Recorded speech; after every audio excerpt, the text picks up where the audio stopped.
கிராம மிஷனரி இயக்கம் வழங்கும் கிராமிய நேரம் என்ற இந்த நிகழ்ச்சிக்கு உங்களை அன்புடன் வரவேற்கிறோம். இயேசு கிறிஸ்துவின் இனிய நாமத்தினாலே கிராம மிஷனரி இயக்க குடும்பத்தின் சார்பாக இந்த கிராமிய நேரம் என்ற நிகழ்ச்சிக்கு உங்களை அன்போடு கூட வரவேற்கிறோம். நல்லா இருக்கிறீங்களா? சந்தோஷமா இருங்க.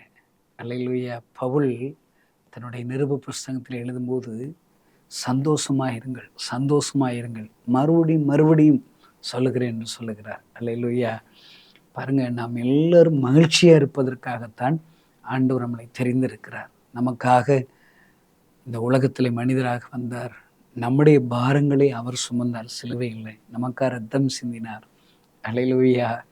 நமக்காக மரித்து 3ஆம் நாள் உயிரோடு கூட எழுந்த ஆண்டவர் இன்றைக்கு உயிரோடு இருக்கிறார். நம்முடைய ஜெபத்திற்கு பதில் கொடுப்பேன் என்று சொல்லுகிறார். அல்லேலூயா. என்ன ஒரு அன்புள்ள ஆச்சரியமான ஒரு கிறிஸ்தவ வாழ்க்கைங்க. இப்போ உங்களுடைய ஜெபங்கள் எனக்கு தேவை, எங்களுடைய ஊழியத்துக்கு தேவை. பாருங்களேன், இப்போ கிறிஸ்மஸ் வரைக்கும் 25,000 கிராமங்களுக்கு சுவிசேஷம் அறிவிக்கணும்னு சொல்லி பெரிய இலக்கு கொடுத்துருக்கிறார். இது ஒரு கடைசி கட்டளைங்க. ஒவ்வொரு கிறிஸ்தவனும் இந்த ஊழியத்தை செய்தே ஆகணும். ஆப்ஷனல் கிடையாது, கட்டாயம். சுவிசேஷம் சொல்லாவிட்டால் எனக்கு ஐயோ. இந்த செய்தியை கேட்கிற கிறிஸ்துவ நண்பர்களே, நீங்க எதிரே இருக்க கிராமத்துல போய் கட்டப்பட்டுள்ள கழுது குட்டிகளை கட்ட விழ்க்கணும். இயேசு என்கிற நாமத்தை சொல்லி அவர் பேரை சொல்லி கட்ட விழ்க்கணும். இது கட்டளைங்க. இது கடைசி கட்டளை. உலகம் முழுவதும் புறப்பட்டு போய் சுவிசேஷத்தை அறிவிங்கிறது ஆண்டவர் நமக்கு கொடுத்த கடைசி கட்டளை. இது செய்துதானே ஆகணும். பாருங்க, இதை செய்ய தவறக்கூடாதுங்க. நாம எல்லாரும் ஆண்டவர் கொடுத்த பாரத்தினால தான் இந்த இலக்கை நாங்கள் அடையும்படி நாங்கள் பிரயாசப்படுகிறோம். இப்பொழுது வரை ஏறக்குறைய 3000 கிராமங்களில் காஸ்பல் அறிவிச்சிருக்கோம். ரொம்ப ஸ்லோவாக இருக்குதுங்க. இந்த ஸ்பீடிலேயே போனால் ஒரு 10,000 கூட நாங்கள் தாண்ட மாட்டோம்னு படுதுங்க. ஜெபிக்கிறவங்க வேணும், கொடுக்குறவங்க வேணுங்க. அல்லேலூயா. எங்கிட்ட ஊழியக்காரர்கள் மிஷனரிகள் இருக்கிறாங்க. இந்த 25,000 கிராம ஊழியத்தை செய்வதற்கு கொஞ்சம் ஃபினான்ஷியல் ஸ்ட்ரகிள் இருக்குதுங்க. ஏனே தெரிலங்க. நான் சொல்கிறேன், ஜனங்களிடத்துல இந்த ஊழியத்தை குறித்து பாரம் குறைஞ்சிருச்சுங்க. அல்லேலூயா. நான் சொல்கிறேன், இப்போ உங்களுக்கு முன்னாடி 2 விதமான ஒருவேளை முடிவுகள் நீங்கள் எடுக்கலாம். ஆப்பர்ச்சுனிட்டி இருக்குது. ஒன்று, ஒரு பெரிய ஒரு சர்ச்சு கன்ஸ்ட்ரக்ஷன் கட்டடம் கட்டணும், ஒரு தேவை, இவ்வளோ லட்சம் 5 லட்ச ரூபா வேணும்னு சொல்லி ஒரு ஊழியக்காரர் கேட்குறாங்க. இல்லை, உங்கள்கிட்ட 5 லட்ச ரூபா இருக்குன்னு வச்சுக்கோங்களேன். இன்னொரு பக்கம் நான் உங்கள் முன்னுக்கு இருக்கிறேன். ஐயா, நீங்கள் உங்களுக்கு இருக்கிற 5 லட்ச ரூபாய் எனக்கு தந்தீங்கன்னா 25,000 கிராமங்களில் சுவிசேஷம் அறிவிப்பதற்கு அது உதவியாக இருக்கும். 5 லட்ச ரூபா வரைச்சி நான் எவ்வளவு கிராமத்தில் ஊழியம் செய்யலாம் தெரியுமா? ஒரு 500 கிராமத்தில் ஊழியம் செய்யலாங்க. அவ்வளோதாங்க. நீங்கள் எனக்கு தாங்களேன்னு சொல்லுவேன். ஆனால் நீங்கள் என்னங்க டிசிஷன் எடுப்பீங்க? கட்டடம் கட்டுவதற்கு கொடுப்பீர்களா? எது முக்கியம்? நீங்கள் நியாயமாக யோசிங்க. அல்லேலூயா. நீங்கள் 5 லட்ச ரூபா கட்டடம் கட்ட கொடுத்தீங்கன்னா ஃபியூ மந்த்ஸில் கட்டி உங்களுக்கு ஃபோட்டோ நாங்கள் கொடுத்துடலாம். ஆனால் நீங்கள் என்கிட்ட 5 லட்ச ரூபா கொடுத்தீங்கன்னா உங்களுக்கு நான் ரிப்போர்ட்டே தர முடியாதுங்க. நாங்கள் விதைப்போங்க, ஆனால் ரிசல்ட்டு என்னது? அது தண்ணீர் மின் உன் ஆகாரத்தை போடு, நீண்ட நாட்களுக்கு அப்புறமா இதன் பலனை காண்பாய். ஆமென். அல்லேலூயா. உடனே உங்களுக்கு ரிசல்ட் காமிக்கக்கூடாது. அதனால தாங்க யாருமே இப்படிப்பட்ட சுவிசேஷ ஊழியத்திற்கு காணிக்க கொடுக்குறவங்க குறைஞ்சிட்டாங்க. ஐயா, கிறிஸ்தவ நண்பர்களே, உங்களுடைய பிள்ளையாக உங்கள் உறவுக்காரர்களாக நினச்சி உங்களிடத்துல கைகூப்பி கேட்குற, தயவு செய்து சுவிசேஷ ஊழியத்திற்காக ஜெபிங்க. மிஷனரி பணிக்காக ஜெபம் பண்ணுங்க. அல்லேலூயா. முதல்ல விதைச்சாதாங்க விளைய முடியும். எழுப்புதல் நீங்கள் விரும்புகிறீங்களாங்க? அப்போ சுவிசேஷ ஊழியம் செய்யணும் இல்லைங்க. நிறைய பேர் செய்கிறத விட்டுட்டாங்க. ஐயா, நீங்கள் உங்களுக்கு தெரிஞ்ச ஒரு 10 சபைக்காரங்களை நீங்கள் சர்வே எடுங்க. அவங்க சபையிலிருந்து எதிரே இருக்கிற கிராமத்தை தத்தெடுத்து சுவிசேஷ ஊழியம் செய்கிறாங்களான்னு சொல்லி பாருங்கள். உங்களுக்கு ஏமாற்றம் தாங்க மிஞ்சும். செய்யலாம், ஆனால் தொடர் ஊழியங்கள், பின்தொடர் பணிகள் நடக்கிறதா? செய்கிறதே இல்லை. சுவிசேஷம் அறிவிக்கிற சபைகளே இன்னைக்கு இல்லை. அதனால தான் எது செய்யணுமோ அதை செய்யாமல் அந்த தரிசனத்தை விட்டதுனால தான் அவங்க சர்ச்சில் எது பிரச்சாரமா அவங்க என்னை இப்படி திட்டாங்க, பாஸ்டர் இப்படி என்னை திட்டாரு, 2 பிரிவு இருக்கும் சர்ச்சில், 2 பிரிவு 3 பிரிவு. நான் அப்போலை சேர்ந்தவன், நான் பவுலை சேர்ந்தவன்.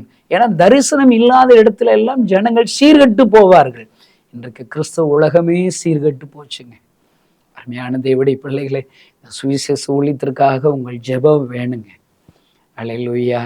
இன்னும் எங்களிடத்துல ஒரு 13 ஒருவேளை 8 சீட்டர் வண்டின்னு சொல்லுவோம், சுவிசேஷ வேன் அப்படி சொல்லுவோம் இருக்கிறது. ஆனால் 38 டிஸ்ட்ரிக்டுகளுக்கு 38 வேன்கள் அவசரமாக ரொம்ப தேவை இருக்குதுங்க. ஒரு வேனோட விலை ஒரு 7.5 லட்ச ரூபா, 8 லட்ச ரூபா. இல்லை மாருதியில் ஈக்கோன்னு ஒரு வண்டி இருக்குது, அது ஒரு 5.5-6 லட்ச ரூபாவில் அந்த வெஹிக்கிள்லாம் வாங்கிடலாம். 10 பேர் பிரயாணம் போகலாங்க. இது ஒரு டிஸ்ட்ரிக்ட் ஒன்றாவது வேணும்னு சொல்லி ஜெபிக்கிறோம். அருமையான தேவனுடைய பிள்ளைகளை, உங்களுடைய மனதில் இப்படிப்பட்ட தேவைகளுக்காக நீங்கள் ஜெபியுங்கள் ஐயா. இன்னும் பாருங்க, எங்களுடைய மிஷனரிகளில் 2 பேர் அனுப்பி வைக்கிறோம். அவங்கள தெருப்பிரசங்கம் பண்ண சொல்கிறோம். தெருப்பிரசங்கத்தை சும்மா அப்படி கத்துனா ஒரு 10 பேர் 20 பேருக்கு தங்க கேட்கும். நீங்கள் உங்கள் சர்ச்சுக்கு போங்க, ஒரு 100 பேர் அங்கே உட்காந்து வசனங்களை கேட்குறீங்க. அந்த 100 பேருக்கு பாஸ்டர் வெறுமனையவா பேசுகிறாரு, வாய்ட்டாக பேசுகிற ஒரு மைக் வச்சுருக்காரு இல்லைங்க. அந்த மைக்கு, அந்த ஆடியோ எல்லா செட்டோட விலையை பார்த்தீங்கன்னா கிட்டத்தட்ட 50,000 ரூபாய்க்கு அவங்க இன்வெஸ்ட்மெண்ட் பண்ணியிருப்பாங்க, செலவழிச்சிருப்பாங்க. 100 பேர்கள், சபையில் உள்ள 100 பேர்களுக்கு. அதுவும் நல்ல 4 சுவர் உள்ள அறைகள்லையே அந்த மைக்கு தேவை இருக்குதுங்க. இது தெருவில்ங்க, தெருவில் பேசுறதுக்கு, தெருவில் ஏசப்போடைய வார்த்தையில பேசுவதற்கு ஒரு மெகாஃபோன் வேண்டாமாங்க? எவ்வளோ தேவை, இம்பார்ட்டன்ட் தேவைங்க. அல்லேலூயா. நம்ம எல்லாம் ஒரு ஊழியக்காரர், மிஷனரி ஆர்கனைசேஷனுடைய பெரிய ஒரு ஃபவுண்டர் அண்ட் டைரக்டர் சொல்கிறாரு, கிறிஸ்தவ உலகத்தில் வர்ற காணிக்கைகள் 90% காணிக்கைகள் கிறிஸ்தவர்களை கிறிஸ்தவர்களாக மாற்றுவதற்கே செலவழிக்கப்படுகிறது. என்ன பரிதாபம் பாருங்கள் ஐயா. அன்பு கிறிஸ்தவ நண்பர்களே, இந்த நிலைமையெல்லாம் மாறுபடி நீங்கள் ஜெபியுங்கள் ஐயா, ஜெபியுங்கள். சுவிசேஷ பாரம் சபைகளுக்கு வரணும், ஊழியக்காரர்களுக்கு வரணும். கிறிஸ்தவர்கள் ஒவ்வொருவருக்குள்ளும் யார் உள்ளத்துலலாம் ஏசப்பா இருக்கிறாருன்னு சொல்றீங்களோ அவங்க ஒவ்வொருவரும் சுவிசேஷ பாரத்திற்கு உங்களுடைய பங்களிப்பை கட்டாயம் கொடுக்கணும். ஜெபம் என்கிற பங்களிப்பை கொடுக்கணும். ஒருவேளை உங்களால் என்ற காணிக்கைகளை கொடுக்கணும். 1000 ரூபாய் கொடுக்குற 25,000 பேர்கள் தேவை. இந்த செய்தியை கேட்குற நீங்கள் குடும்பமாக உங்களால் 1000 ரூபாய் தர முடியுமா? தாங்க. இல்லை உங்கள் குடும்பத்தில் இருக்கிற ஒவ்வொருடைய பேர்களில் ஒரு 1000 ரூபாய் தந்தீங்கன்னா இன்னும் துரிதமாக ஊழியம் செய்வதற்கு வசதியாக இருக்கும். பொழுதும் உங்களோடு கூட பேசும்படி ஆண்டவரிடத்தில் ஜெபித்த போது ஒரு செய்தி தலைப்பை ஆண்டவர் எனக்கு கற்றுக் கொடுத்தார். எப்பொழுதுமே நான் போகிற கூட்டங்களில் முதலாவது அந்த ரேமா வேர்டு என்று சொல்லுவோம், ஏற்ற வேளையிலே சொல்லுகிற வார்த்தை, ப்ராப்பர்ட்டிக்கல் வேர்டு, ஜனங்களுக்கு தேவையான வார்த்தை, இன்னும் ஜனங்களிடத்தில் ஆண்டவர் எதிர்பார்க்கிற அந்த வார்த்தை, அதைத்தான் ஆண்டவர் என்னோடு கூட சொல்லிக் கொடுப்பார். அதைத்தான் நான் பிரசங்கிக்கிற பழக்கம் உண்டு. அல்லேலூயா. எப்பொழுதுமேங்க நம்ம கிறிஸ்தவளாகி நம்ம ஆண்டவர் எனக்கு என்ன தருவார் என்று எதிர்பார்க்கிறோம். நல்லது, நீங்கள் எதிர்பார்க்கதை அவர் தருவார். பர்த்திமையை பார்த்து கேட்கிறார், நான் உனக்கு என்ன செய்யணும்னு கேட்கிறார். அல்லேலூயா. அவன் சொல்றான், நான் பார்வையடையணும்னு சொல்றான். ஓகே, அவன் கண்ணை திறந்து அற்புதம் செஞ்சிடறாரு. அல்ல, இதுதான் கிறிஸ்தவ வாழ்க்கை கிடையாது. அடுத்து அவர் உங்களிடத்துல, நீ எனக்கு என்ன செய்வ, உனக்காக நான் மரித்தேனே, எனக்காக நீ என்ன செய்தாய், என்ன செய்து கொண்டிருக்கிறாய், என்ன செய்ய போகிற. அவர் கேட்பார்லங்க, 1 மணி நேரம் மாத்திரம் ஜெபிக்க கூடாதா, உன்னிடத்தில் இருக்கிறது என்ன என்ற இடத்தில் தாருங்கள் ஆண்டவர் கேட்கிறார். யாரை அனுப்புவேன், யார் நமது காரியமாக பண்ண, யாராவது என்னுடைய ஊழியத்தை தன்னுடைய பாரமாக சுமந்து செல்வார்களா, எனக்காக புறப்பட்டு செல்வார்களா? அவர்கிட்ட நிறைய எதிர்பார்ப்பு இருக்குங்க. அல்லேலூயா. அவர் எதிர்பார்ப்பை சொல்லணும். பாருங்க, நான் ஆண்டவரிடத்துல இன்னைக்கு என்ன பேசணும்னு சொல்லி கேட்டபோது, ஒருவேளை கிறிஸ்தவ கிறுக்கன், கிறுக்குகள், கிறுக்கிகள், இப்படி ஒரு தலைப்பு கொடுக்குறாருங்க. அல்லேலூயா. இது எங்கள் ஊரில் அவனை போச்சு கிறுக்கு பயவுள்ள அப்படி சொல்லுவோம் நம்ம எல்லாம். என்னுடைய அத்தை மையம் ஒருத்தன் சேகர்னு ஒருத்தர் இருக்கிறான், கணேசா, எல்லாருக்குள்ளேயும் கிறுக்கு இருக்கும்விட, நீ மற்றவங்களை கிறுக்குன்னு சொல்லாது, ஆனால் பர்சன்டேஜ் கொஞ்சம் கூடும் குறையும் அப்படி சொல்லுவாங்க. சிலருக்கு 10% கிறுக்கு இருக்கலாம், சிலருக்கு 15% கிறுக்கு இருக்கலாம், சிலருக்கு 20% கிறுக்கு இருக்கலாம். ஒரு 30% மேல மொத்தத்துக்கு அவன் கிறுக்குன்னே எல்லாரும் பேர் வச்சிருவாங்க. வித்தியாசம் இருக்கும். ஆனா எல்லாருக்குள்ளேயும் சில கிறுக்குகள் இருக்கும் அப்படி சொல்லுவான். அவன் சொல்றது எவ்வளவு உண்மைன்னு சொல்லி இப்போதாங்க எனக்கு புரியுது. என்னிடத்துல சில கிறுக்குத்தனமான சுபாவங்கள் கட்டாயம் இருக்கும். ஏன்னா இவ்வளவு பெரிய ஊழியக்காரா இருக்க இப்படி இருக்காங்க அப்படின்னு என்னுடைய சில பிஹேவியர்ஸை வச்சு சொல்லுவாங்க. அல்ல, நீங்க பைபிள்ல பாத்தீங்கன்னா கிறுக்குத்தனமான நிறைய ஊழியக்காரங்க இருப்பாங்க, நிறைய கேரக்டர்ஸ் இருப்பாங்க. அதுல ஒருத்து யோனா புஸ்தகங்க. அவன் பாருங்க கிறுக்குதாங்க. அல்லேலூயா. பாருங்க, யோனாவுடைய முதல் அதிகாரம் முதல் வசனத்திலே என்ன போட்டிருக்குது? கர்த்தருடைய வார்த்தை யோனாவுக்கு உண்டாச்சு. என்ன ஒரு கிருபைங்க. ஆண்டவர் அவங்க கூட பேசுறாருங்க. என்ன கிருபை. இன்றைக்கு உங்கள்கிட்ட கேட்குறேன், ஒவ்வொரு நாளும் ஆண்டவருடைய சத்தம் கேட்கிறீங்களா? ஆண்டவர் உங்களிடத்துல பேசுகிறாரா? யார் இடத்துல தர்மா பேசுவார்? முதல்ல அவர் பேசி நீங்க கீழ்ப்படிஞ்சாதான் அடுத்த சாரியத்தை பேசுவார். அல்லேலூயா. நீங்க அவர் பேசுறது நேற்றுக்கு பேசின கீழ்ப்படியில இன்னைக்கு மறுபடியும் பேசுவாரா? பண்டிகைகளுக்கு முன்பாக முத்தை போடாதீர்கள், அதான் வசனம். நீங்க அவர் பேசுறதை கேட்கலாட்டு அவர் பேசுறதை நிறுத்திடுவார். அல்லேலூயா. பாருங்க, யோனாவுக்கு கர்த்தருடைய வார்த்தை உண்டாகுது. அந்த வார்த்தை என்ன? நினைவைக்கு போப்பா. இவ்வளவுதாங்க யோனாவுடைய புஸ்தகத்துல ஆண்டவருடைய எதிர்பார்ப்பு. அங்க போகணும். அங்க போய் பிரசங்கம் ஒன்றும் பெருசு கிடையாது. இன்னும் 40 நாள் இருக்கு, நீங்க நாசமா போயிடுவீங்க, நீங்க நியாயத்திற்கு வந்துடும் சொல்லணும். ஒரு வரி பிரசங்கம் பண்ண சொல்றாருங்க. அவர் சொல்றாரு, இவன் போக வேண்டியதானே. எப்பொழுதுமேங்க இன்றைக்கு நிறைய கிறிஸ்தவர்கள் சபைகள் ஊழியக்காரர்கள் ஊழியம் செய்யறதையும் நிறுத்திட்டாங்க. எங்க ஊழியம் செய்யறதையும் நிறுத்திட்டாங்க? புறஜாதிகளுக்கு மத்தியில கிராமங்களுக்கு மத்தியில ஊழியம் செய்கிறத நிறுத்திட்டாங்க ஐயா, நிறுத்திட்டாங்க. ஆனா நீங்க சொல்லலாம், எல்லாம் நடக்குது, என்ன ஒளி நடக்குது? டான்ஸ் ஆடிக்கிட்டு இருப்பாங்க. நிறைய பேர் பாடல் கேசட்டை வெளியிடுறாங்க.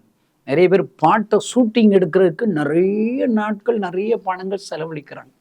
மியூசிக்ஸில் பயங்கர லட்சங்கள். இதெல்லாம் ரைட்டா தப்பானா சொல்ல வர, நீங்க என்னன்னாலும் செய்யுங்க ஐயா. ஆனா அதுல ஒரு பாதி ஒரு பகுதியாவது கிராமங்கள்ல சுவிசேஷம் அறிவிக்க, இயேசுவை அறியாதவர்கள் மத்தியில் சுவிசேஷம் நீங்க செலவழிக்கலாட்டா உங்களுக்கு ஐயோ ஐயோ செஞ்சுதாங்க ஆகணும். யோனாவுக்கு சொல்றாரு. அவன்கிட்ட இருக்கிற கிறுக்குத்தனமான சில முடிவுகளை உங்களுக்கு ஞாபகப்படுத்தி உங்களுக்காக ஜெபிக்க விரும்புகிறேன். நீங்க யோனா புஸ்தகத்தினுடைய 1ஆம் வசனத்துல ஆண்டவர் பேசுறாரு. 3ஆம் வசனத்தை உங்களுக்கு வாசிக்கிறார். அப்பொழுது யோனா கர்த்தருடைய சமூகத்தினின்று விலகி என்ன செய்யறா? தர்சுக்கு ஓடி போகும்படி எழுந்து யோப்பாவுக்கு போய் தர்சுக்கு போகிற ஒரு கப்பலை கண்டு கூலி கொடுத்து நான் கர்த்தருடைய சமூகத்தினின்று விலகும்படி அவர்களோடு தர்சுக்கு போக கப்பல் ஏறினான். என்னங்க நியாயம்? அவர் ஒண்ணு சொல்றாரு, இவர் ஒண்ணு செய்யறான். நீங்க ஒருவேளை யோனாதான் கிறுக்க நினைச்சிடாதீங்க. இன்னைக்கு இந்த செய்தி கேட்கிற அன்பு சகோதரனே, நீ அவர் சொல்றத நீ செஞ்சிருக்கிறியா? என்றைக்காவது காணாம ஒரு கல்யாண வீட்டுல குறை வந்துருச்சு, கவலைப்படுற, அழுற, அவமானம் வந்துடும், நிந்த வந்துடும், அழுற. ஆனா அங்க ஆண்டவர் அற்புதம் செய்யணும்னு சொன்னா அவருக்கு சொல்றதை கேட்க வேண்டாமா? அவர் என்ன சொல்லுகிறாரோ அதன்படி செஞ்சா தண்ணீரை ரசமாக மாற்றுவார். இன்னைக்கு கிறிஸ்தவ நண்பர்களுக்கு தெரியும், நான் ஜெபித்தால் ஆண்டவர் அற்புதம் செய்வார், நான் ஆராதிக்கிற ஆண்டவர் என்னை விடுதலையாக்க வல்லமையுள்ளவர், அற்புதம் செய்ய வல்லமை, எல்லாம் தெரியும். ஆனா நம்ம செய்யறது இல்லையா? அதுக்கு தாங்க கிறுக்குங்கிற கிறிஸ்தவ கிறுக்கர்கள். எனக்கு கேட்டா யோனாங்கிறவ கிறிஸ்தவ கிறுக்கன். முட்டாத்தனமா பண்ணா என்னங்க செய்யறது? என்ன ஒண்ணு எங்க போக சொன்னாரு? நீ எங்க போற? தரிசு கப்பல் பார்த்தோன்னே அங்க போயிட்டான். கூலி கொடுத்து பணத்தை செலவழிச்சு, பணத்தை அதுல அந்த அந்த வசனத்துல அழகா போட்டிருக்கு பாருங்க, கூலி கொடுத்து பணத்தை செலவழிக்கிறான். அன்பு கிறிஸ்தவ நண்பர்களே, இன்றைக்கு கிறிஸ்தவர்களிடத்தில் கொடுக்கிற பணங்கள் சரியாக செலவழிக்கப்படுகிறதா? ஆண்டவர் சொல்லாத விஷயத்தை செய்வதற்காக அந்த பணங்கள் செலவழிக்கப்படுகிறது. ஒரு பாட்டை எப்படி ஒன்னாலும் பிரதிஷ்டை பண்ணலாங்க. ஒரு சர்ச்சில் தாங்க பாட்டு பிரதிஷ்டை பண்ணணும். ஒரு பாட்டு எழுதுறீங்க, நல்லா கம்போஸ் பண்றீங்க, அது அங்கதான் நம்ம பிரதிஷ்டை பண்றோம். நீங்க மலைகளா போய் ஷூட்டிங் எடுத்து பிரதிஷ்டை பண்றீங்க. அந்த செலவுகள் ரைட்டா தப்பான்னு தெரியலங்க. நான் என்னமா சொல்றேன், அங்கேயும் நீங்க செலவழிங்க, ஆனா அதுல அதே செலவுகள் நீ சுவிசேஷ அறிவிப்பதற்கு ஆண்டவர் உனக்கு புறஜாதிகள் மத்தியிலே புறஜாதிகள் மனம் திரும்பும்படி, ஒருவேளை நினைவே நகரம் மனம் திரும்பும்படி உன்னோடு கூட இடைப்பட்டாரே, பேசினாரே, அதற்கு அந்த பணத்தை செலவழித்தீர்கள். ஆனால் நீங்கள் ஆரோக்கியம் உள்ள கிறிஸ்தவர் இல்லாவிட்டால் கிறுக்கர்கள் என்ற அர்த்தம். கிறிஸ்தவ கிறுக்கர்கள் என்ற அர்த்தம். தர்சுக்கு ஏறி போகிறான். பாருங்க, இன்னும் நீங்க அப்படியே அவனுடைய கிறுக்குத்தனத்திற்கு அளவே இல்லைங்க. பாருங்க, ஆண்டவர் விடுவாரா? ஆண்டவர்கிட்ட அடியாட்கள் இருக்குது. என்னங்க, சும்மா இருக்கிற ஒரு பணக்காரங்களே ஆளாளுக்கு நல்ல பவுன்சர்கள் வச்சுக்கிறாங்க, அடியாட்கள் வச்சுக்கிறாங்க. என்ன அவனா அடியாட்கள் வச்சுக்கிறாங்க. ஏசப்பாட்ட அடியாட்கள் யாரு? அவரு காற்று, அலைகள், எம்பூட்டு அடியாட்கள், மீன், எவ்வளவு அடியாட்கள் இருக்கிறான். அவர் என்ன செய்யறாரு? 4ஆம் வசனத்துல பெரும் காற்றை வரவிட்டார். முதல் ரவடி, அல்லேலூயா, கொந்தளிப்பை அவர் அனுமதிக்கிறார். இப்ப இவன் என்ன செய்யறான்? இந்த கிறுக்கன், யோனாங்கிற கிறுக்கன், அதுல நீங்க 5ஆம் வசனத்தை வாசிச்சு பார்த்தீங்கன்னா, மேலே இவ்வளவு கப்பல் கவுந்தரும் சொல்லி கப்பல்ல இருக்கிறவங்க எல்லாரும் பயந்து அவன் தன் ஆண்டவரை நோக்கி அவன் பிரேயர் பண்றாங்க. பாரத்தை லேசாக்கும்படி அவங்க கொண்டு வந்த பொருட்கள் எல்லாம் என்ன செய்யறாங்க? செலவழிக்கிறாங்க. இவன் என்ன செய்யறான் பாருங்க, இந்த கிறுக்கன் யோனா. 5ஆம் அதிகாரம் பின்வசம், யோனாவோ வென்றாள், கப்பலின் கீழ்த்தட்டத்தில் இறங்கி போய் படுத்து கொண்டு அயர்ந்த நித்திரை பண்ணினான். அன்பு கிறிஸ்தவ நண்பர்களை, இன்றைக்கு நாமும் இதைத்தான் செய்கிறோம். ஜனங்கள் அழிந்து கொண்டிருக்கிறார்கள் பாவத்திலே. சுவிசேஷம் கேட்பதற்கு நினைவேயே ஆண்டவர் எச்சரிக்கை வார்த்தையை சொல்லுவதற்கு கட்டளை பெற்றாயிற்று. ஆண்டவரத்தில் கட்டளை பெற்றவர்கள், சுவிசேஷ நற்செய்தியை பெற்றவர்கள், இன்றைக்கு நாம் இறங்கி போய் அயர்ந்து நித்திரை செய்கிறோம். திருச்சபைகள் நித்திரை செய்கிறது, ஊழியக்காரர்கள் நித்திரை செய்கிறது. நான் சொல்றேன், எதற்காக ஆண்டவர் என்ன அழைத்தாருங்கிறதே தெரியல, எது இம்பார்ட்டனே தெரியல, எது ஃபர்ஸ்ட் செய்யணும் எதை செகண்ட் செய்யணும்னே தெரியல. நம்ம எல்லோரும் யோனா போன்று அயர்ந்து நித்திரை செய்கிறோம். என்ன கிறுக்கு யோனா பாருங்க. அன்பு சகோதரனே, சகோதரிகளே, நீங்களும் அப்படித்தான் இருக்கிறீர்களோ? ஆண்டவர் உங்களோடு கூட என்ன பேசினார்? என்ன செய்து கொண்டிருக்கிறீர்கள்? எலியாவை பார்த்து சொல்லுகிறார், அக்கனினால் பதில் கொடுக்கிற கர்த்தரே தேவன் என்று ஆயிரக்கணக்கான ஜனங்கள் கர்த்தரை உயிருள்ள தேவனாக நிரூபித்து காண்பிக்கிற எலியா, யாரோ ஒரு எசபேல்ங்கிற ஒரு பொண்ணு, நான் எங்க ஊர்ல சொல்லி ஒரு பொட்டச்சி அப்படி சொல்லுவோம் எங்க ஊர்ல, தப்பா எடுத்துக்கிறாதீங்க நீங்க எல்லாம், பயந்து போய் அம்பாட்டுக்கு சூரியச்சில் போய் படுத்துக்கிட்டான். அவன்கிட்ட சொல்றாரு, எலியாவே இங்க உனக்கு என்ன வேலை? என்னடா வேலை? இந்த செய்தி கேட்கிற கிறிஸ்துவ நண்பர்களே, உங்களோடு கூட ஆண்டவர் பேசுகிறார். உனக்கு இங்கு என்ன வேலை? எதற்காக ஆண்டவர் உன்னை ரட்சித்தார்? எதற்காக உன்னை அபிஷேகித்தார்?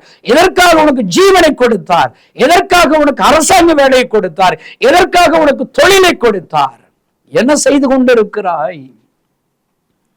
கிறுக்குத்தனமா போய் நித்திரை செய்கிறார்கள். அல்லேலூயா.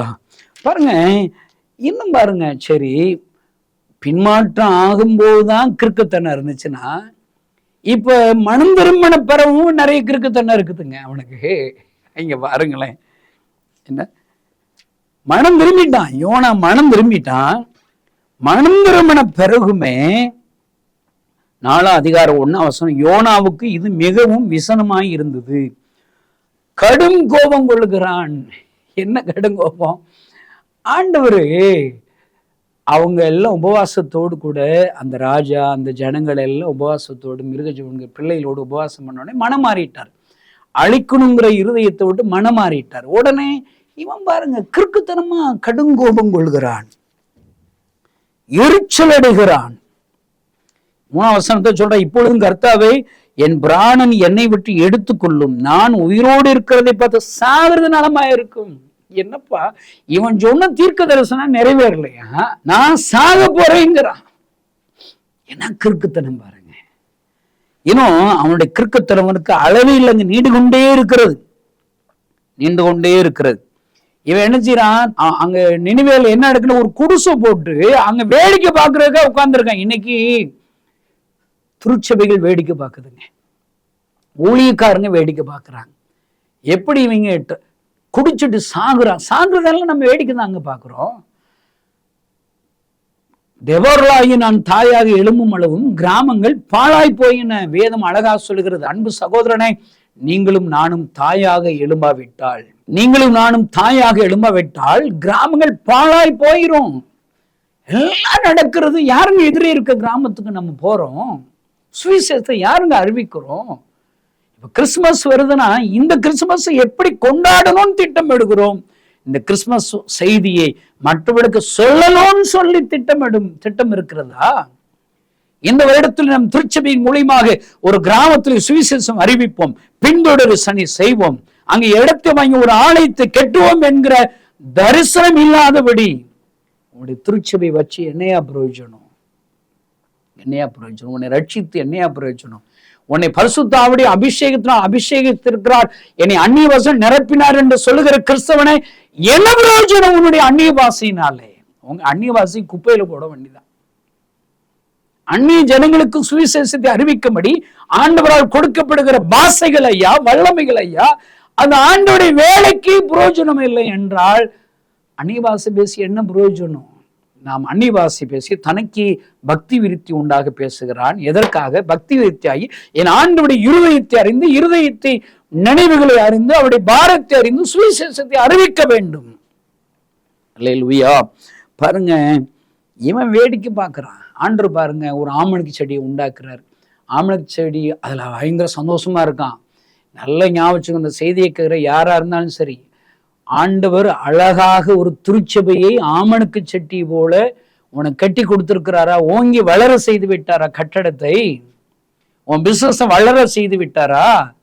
ஒரே நாள்ல என் ஆண்டவர் வழிகளை திறக்கும்படி ஓங்கி உன் குடும்பத்தை ஓங்கி வளர செய்வார். எதற்காக? அங்கதான் நீங்க தப்பு பண்றீங்க. சும்மா அங்க உட்கார்ந்து சந்தோஷமா உட்கார்ந்து இருக்கிறதுக்கு அல்ல. என் ஆண்டவர் ஓங்கி ஆமணக்கு செடி ஒரே நாள் வளர செய்வார். அந்த ஆமணக்கு செடியை அழிக்கும்படி ஒரு பூச்சிக்கு கட்டளை இடுவார். இப்ப ஆமணக்கு செடி போட உடனே என்ன செய்யறான்னு பாருங்க. 7ஆம் வசனத்துல இருந்து வாசித்து பார்த்தா அங்கு பூச்சி கட்டளை இட்டாரு. 8ஆம் வசனம், சூரியன் உதித்த போது தேவன் உஷ்ணமான கீழ்காற்றை கட்டளை இட்டார். அப்பொழுது வெயில் யோனாவுடைய தலையில் படுகிறதினால் அவன் சோர்ந்து போய் தனக்குத்தான் சாவை விரும்பி, நான் உயிரோடு இருக்கிறதை பார்க்க சாகிறது நலமாயிருக்கும் என்று சொல்லி கிறுக்குத்தனமா புலம்புறாங்க. அன்பு கிறிஸ்தவ நண்பர்களே, உன்ட என்ன சொன்னார்? என்ன வேலை சொன்னார்? நீ என்ன செஞ்சுக்கிட்டு இருக்கிற? நீ எந்த பாரத்தையும் சொல்லி புலம்பிக் கொண்டு இருக்கிறாய்? ஆமணக்கு செடிக்காக புலம்புகிறாய். அட்லீஸ்ட் உலக பொருட்களுக்காக, ஐஸ்வர்யத்திற்காக புலம்புகிறாய். நீ இழந்த சில ஆசீர்வாதத்திற்காக புலம்பி இருக்கிறாய். ஆனால் என் ஆண்டவருடைய இருதயத்தில் அங்கு 10,000 ஜனங்களுக்காக, அல்லேலூயா, 120,000 பேருக்காக ஆண்டு பரிதவியாமல் இருப்பேனோ என்று சொல்லி பரிதவிக்கிற ஆண்டவராக இருக்கிறார். நல்ல ஞாபகம். அன்பு கிறிஸ்துவ நண்பர்களே, யோனாவோடு இருக்கிற ஆண்டவர் அழிந்து போகிற ஜனங்களுக்காக பரிதவித்துக் கொண்டிருக்கிறார். கிறிஸ்துவ நண்பர்களே, நானும் நீங்கும் எனக்கு வீடு இல்லை, கார் இல்லை, எனக்கு அந்த சுதந்திரம் இல்லை, இந்த ஆசீர்வாதம் இல்லை, இந்த ஐஸ்வர்யம் இல்லை, பென்ஸ் கார் இல்லை, BMW கார் இல்லை, அது இல்லை, இது இல்லை, இப்படியே கவலைப்பட்டுக்கிட்டு இருக்கோங்க. உன் கவலை எதை குறித்தது? அதான் சொல்றேன், யோனா ஒரு கிறுக்கன் ஐயா. அன்பு சகோதரனை, வாட் அபவுட் யூ? உன்னை குறித்து என்ன? நீ எதற்காக கவலைப்படுகிறாய்? உலக பொருட்களுக்காக கவலைப்படுகிறாயா? என் ஆண்டவருடைய பாரத்தை நிறைவேற்றும் என்று கவலைப்படுகிறாயா? 27 வருடங்களுக்கு முன்பாக இந்த இயேசுவை என் சொந்த ரட்சகராக ஏற்றுக்கொண்டேன். ஏன்? சாக கடந்த எனக்கு உயிர் கொடுத்தார். இருதய வியாதியில் இருக்கிற என்னை, மருத்துவரால் கைவிடப்பட்ட என்னை இயேசு சுகப்படுத்தினார்.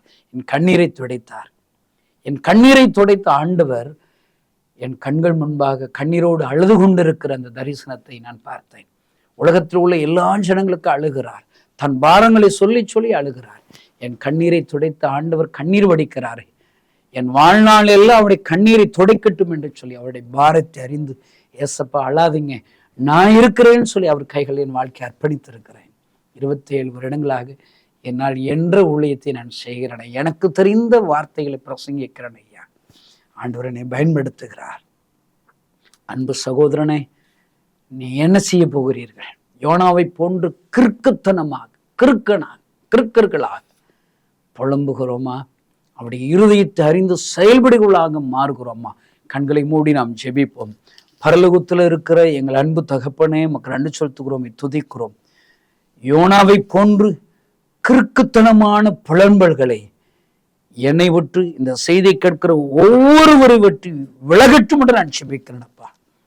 ஆண்டவரே, நான் ஆராதிக்கிற ஆண்டவர் ஒரே நாளிலே நான் சந்தோஷப்படும்படி ஒரு ஆமணக்கு செடி ஓங்கி வளர செய்ய முடியும் அப்பா, வளர்க்க முடியும். ஆண்டவரே, என் பிஸ்னஸை வளர்க்க முடியும், எனக்கு வேலை கொடுக்க முடியும், எனக்கு மிகுந்த சந்தோஷத்தை என் ஆண்டவரால் கொடுக்க முடியும். ஆனால் எதற்காக? ஆண்டவருக்காக ஊழியம் செய்ய முடியும். அவருடைய பாரத்தை அறிந்து செயல்படும்படி இந்த சத்தியத்தை அறிந்து, ஆண்டவரே, என்னிடத்தில் இருக்கிற கிறுக்குத்தனமான கவலைகளை என்னை விட்டு எடுங்கப்பா. உம்முடைய பாரத்தின் மேலு ஊற்றுங்க. உம்முடைய இருதயத்தில் இருக்கிற பாரத்தை என் இருதயத்தில் வைங்க என்று ஜெபிக்கிற நண்பர்களாக மாற்றும்.